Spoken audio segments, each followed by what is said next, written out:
Este é um trabalho apresentado para a disciplina de Engenharia do Trabalho do curso de Engenharia de Produção da Universidade Federal do Rio de Janeiro. O tema é Fatores Humanos do Trabalho. Introdução. Este minicurso tem por objetivo examinar as características do organismo humano que influem no desempenho do trabalho. Os aspectos que influem no desempenho do trabalho são monotonia, fadiga, motivação, idade, sexo e deficiências físicas. Fatores fisiológicos do trabalho. Em certos momentos do dia, o organismo mostra-se mais apto ao trabalho. Diversos fatores condicionam o estado favorável à atividade. Neste tópico serão abordados os aspectos fisiológicos mais importantes para o trabalho humano. Os aspectos a serem tratados neste tópico são ritmo circadiano e sua importância, matutinos e vespertinos, alimentação e ritmo biológico, início da atividade, ritmo circadiano e sono, fase do sono, cafeína, fumo e álcool. Ritmo circadiano e sua importância. O termo circadiano está relacionado às variações que ocorrem no corpo humano no ciclo de 24 horas. Ao longo do dia, o corpo experimenta diversos tipos de variações, como temperatura interna, produção de hormônios, produção e composição de urina, entre outros. Estudos comprovam a influência do ciclo circadiano no nível de alerta e desempenho no trabalho. Uma usina sueca de gás, que funciona ininterruptamente, registrou diariamente, durante 19 anos, os erros cometidos pelos controladores. Foram verificados 75 mil erros em 175 mil observações realizadas. Analisando-se a distribuição desses erros pelas horas do dia, constatou-se a existência de dois picos. Um deles entre 12 e 14 horas e outro entre 2 e 4 horas. O primeiro pode ser explicado pela digestão logo após o almoço. O segundo, pelo ciclo circadiano, quando o organismo apresenta menores índices fisiológicos e, portanto, está menos apto ao trabalho.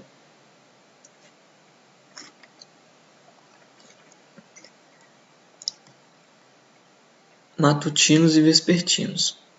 Matutinos acordam de manhã com mais facilidade, apresentam melhor disposição na parte da manhã e costumam dormir cedo.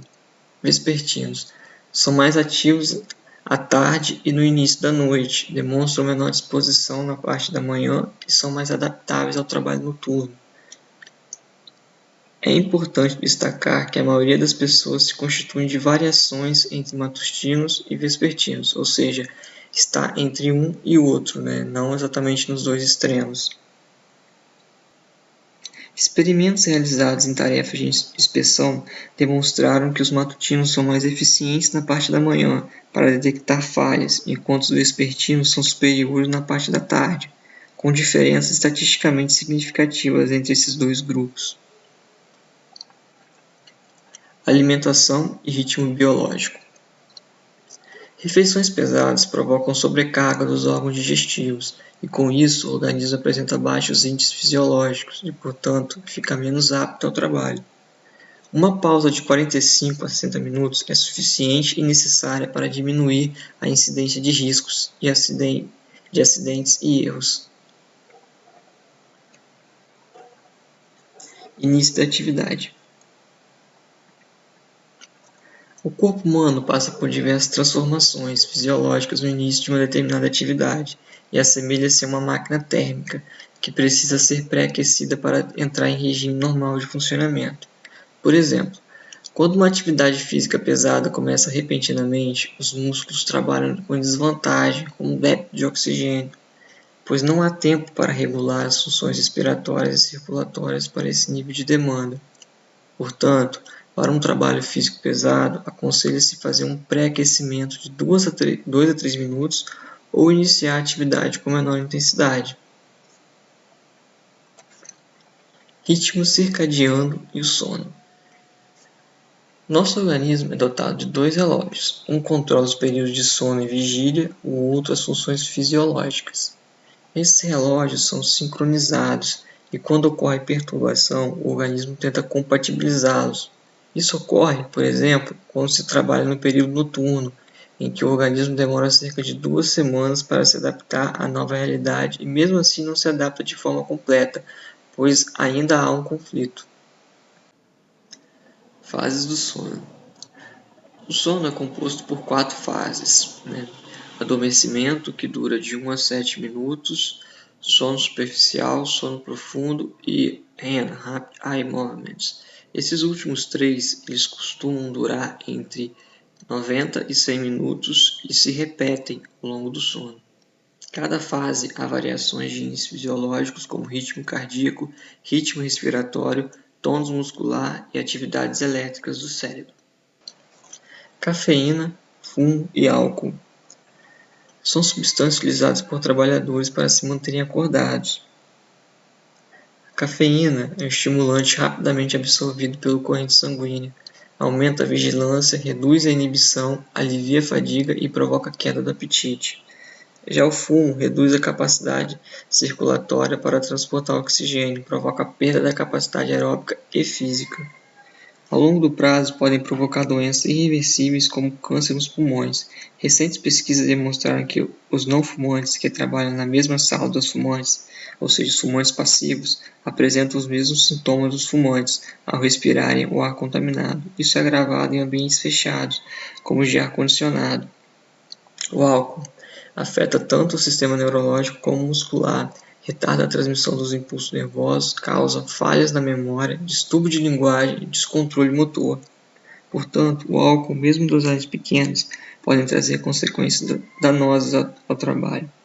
Há uma redução da percepção, capacidade de tomar decisões corretas, memória, fala, aumento do tempo de reação e degradação do controle motor. Em consequência, os erros, acidentes e a produtividade são seriamente afetados. Infelizmente, o álcool também não reduz a capacidade de autocrítica, assim, uma pessoa alcoolizada tem dificuldade de reconhecer os seus erros. Conhecimento, aprendizagem e treinamento. Conhecimento é tudo que aprendemos e sabemos. Aprendizagem é o processo de aquisição de novos conhecimentos. Treinamento é o enriquecimento da memória com conhecimento operacional. Informação e conhecimento. Há uma diferença conceitual entre informação e conhecimento. Informação é uma notícia impressa no jornal ou um dado armazenado no computador. O conhecimento já envolve algum tipo de operação ou uso dessa informação. O conhecimento está armazenado na memória de longa duração e pode ser de caráter declarativo ou operacional. O primeiro contém fatos, figuras e conhecimento, já o segundo é aquilo que sabemos fazer, como dirigir um automóvel. Gestão do conhecimento. A gestão do conhecimento lida com a aquisição, armazenamento e recuperação das informações. Aquisição, tarefa que envolve capturar a informação, codificá-la e armazená-la de forma estruturada. Recuperação, envolve buscar a informação armazenada na ocasião em que se necessita dela. Personalização, é o uso da informação nos contatos pessoais.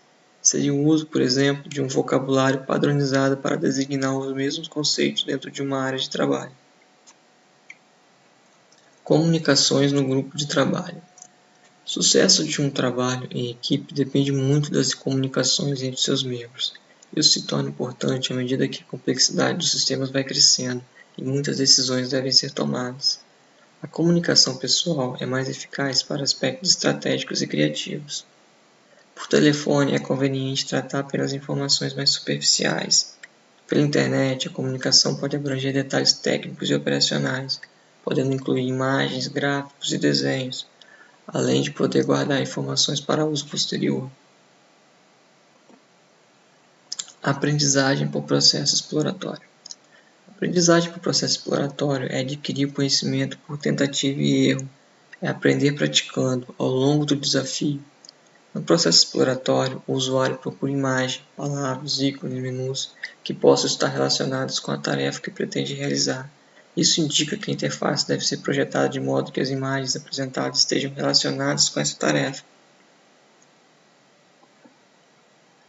Transferência de modelos mentais. Para facilitar a aprendizagem exploratória, o projetista de sistemas deve partir de modelos mentais que já existem na mente dos aprendizes, aproveitando habilidades já desenvolvidas na operação de algum sistema anterior. Esse procedimento reduz o tempo de assimilação e erros na operação do sistema. A aprendizagem por exploração torna-se mais fácil quando há relação semântica entre a tarefa pretendida e a imagem que aparece na interface. Durante a aprendizagem, uma pessoa adquire conhecimentos sobre as relações estruturais e o funcionamento do sistema em que atua. Com esses conhecimentos, ele constrói um modelo mental do sistema que corresponde a uma representação de sua estrutura e funcionamento. A percepção de um sistema de que o desenvolve é diferente daquele que o utiliza. O usuário inicialmente não tem uma percepção global do sistema. Essa percepção é adquirida a partir da experiência e da utilização, da aprendizagem. Modelos mentais evoluem à medida que as pessoas adquirem experiência e podem ser corrigidos, simplificados ou acrescidos de novos detalhes.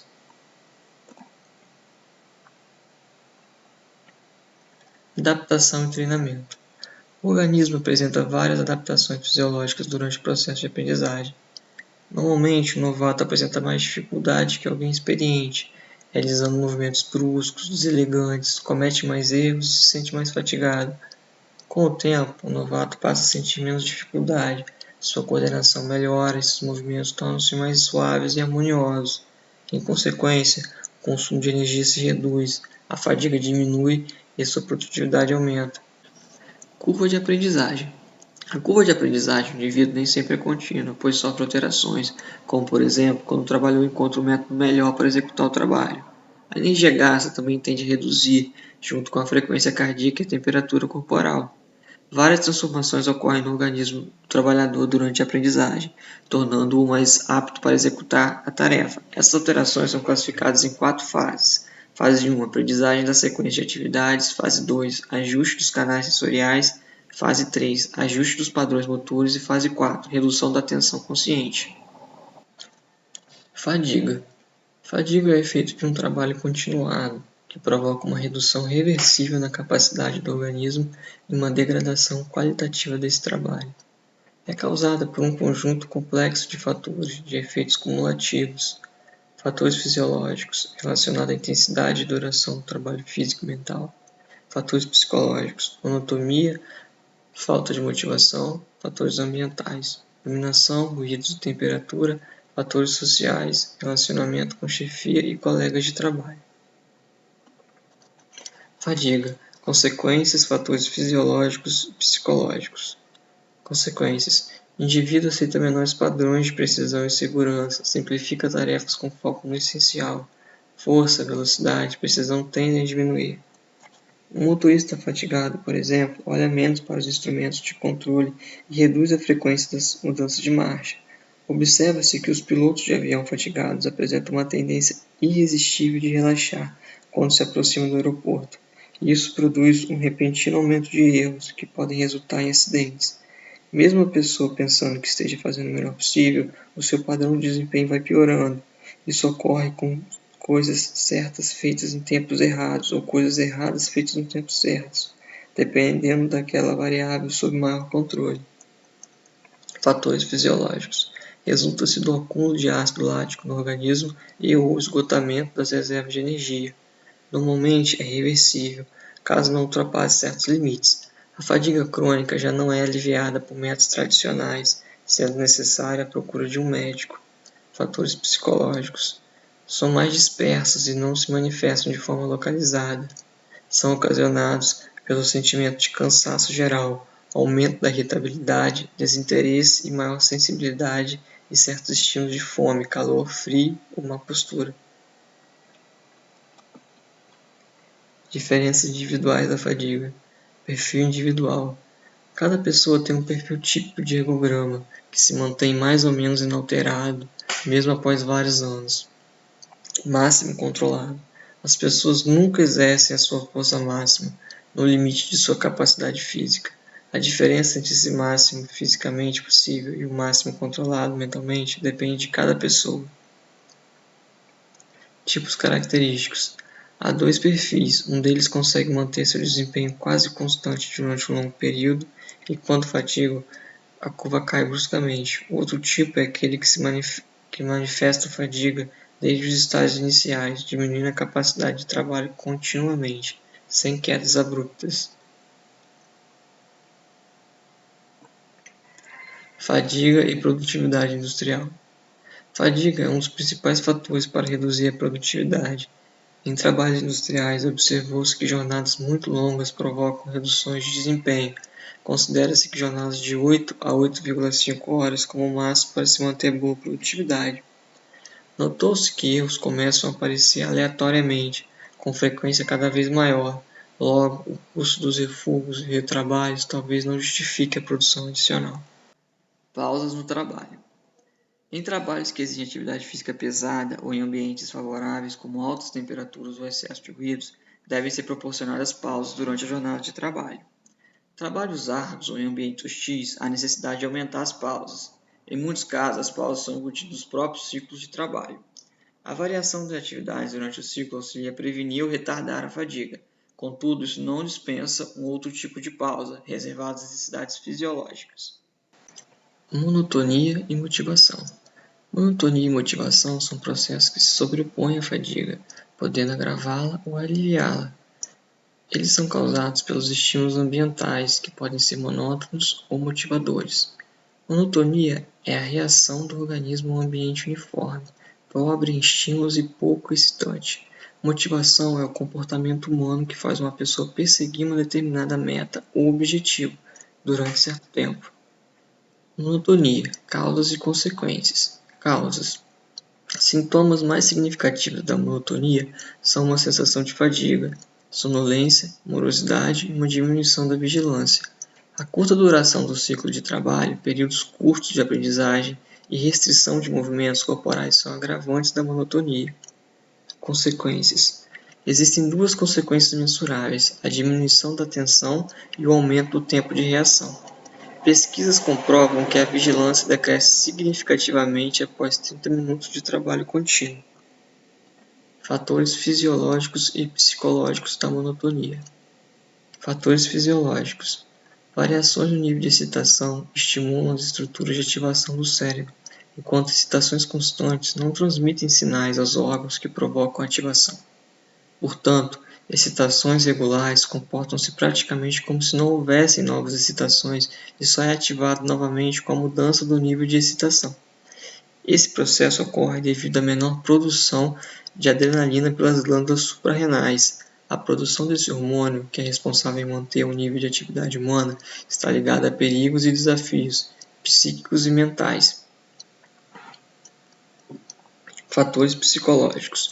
O trabalho de preferência de um operador será executado com mais interesse, satisfação, motivação e rendimento. Ao contrário, aqueles repetitivos e pouco desafiadores serão desmotivadores e monótonos. Essas considerações levam a uma curva teórica, na qual considera existir um nível ótimo de complexidade da tarefa, para se obter o máximo de rendimento. Motivação e tarefas motivadoras. Motivação não é uma medida, é sentida pelos efeitos provocados por ela. Uma tarefa monótona e rotineira pode ser transformada por outra, mais interessante e motivadora, tomando-se as seguintes providências: estabelecer metas, desafiar, informar e recompensar. Teorias de Maslow e Alderfer. Teoria de Maslow. Segundo essa teoria, as pessoas são motivadas a alcançar ou manter certas necessidades relacionadas com o bem-estar físico, intelectual e social. Ela é composta por níveis, sendo o nível 1 necessidades fisiológicas, 2 necessidade de segurança, 3 necessidade de aceitação, 4 necessidade de ego e 5 necessidade de autorrealização. Os níveis de necessidades são hierarquizados. Uma pessoa só se sente motivada no nível 2 se o nível 1 já estiver satisfeito, e assim por diante. Teoria de Alderfer. Ela baseia-se apenas em 3 níveis. 1 necessidades básicas, 2 necessidade de relacionamento e 3 necessidade de crescimento.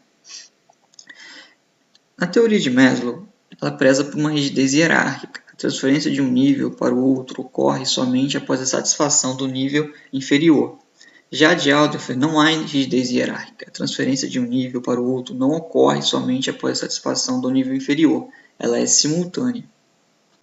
Importância da motivação. O trabalhador motivado produz mais e melhor. Sofre menos os efeitos da monotonia e fadiga, além de não precisar de muita supervisão, pois procura por si mesmo resolver os problemas para alcançar os objetivos.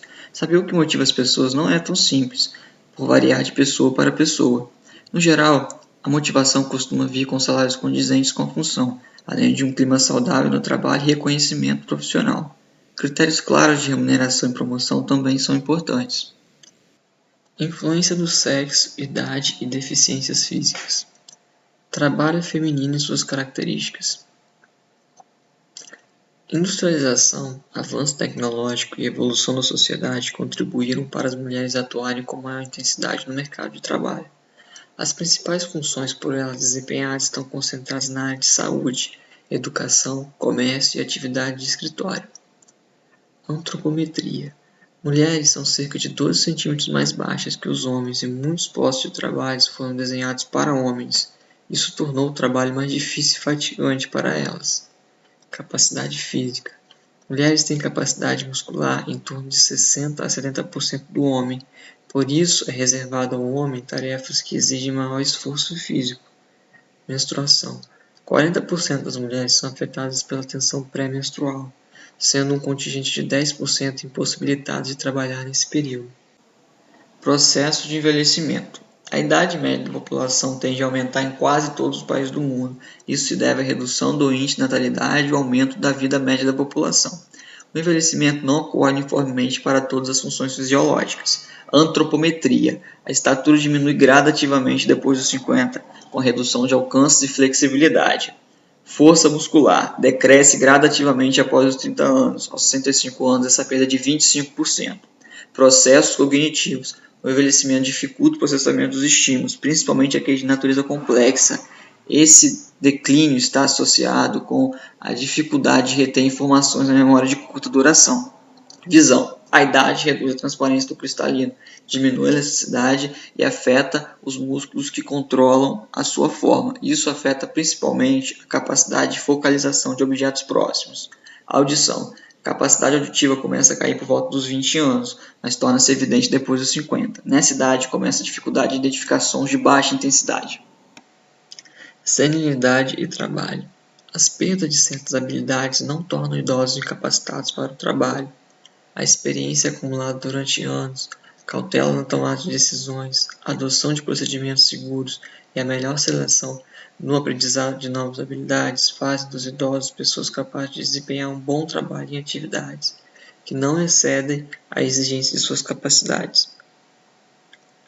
O que ocorre é uma compensação, onde as características negativas que chegam com o passar da idade são equilibradas com a seleção de informações relevantes.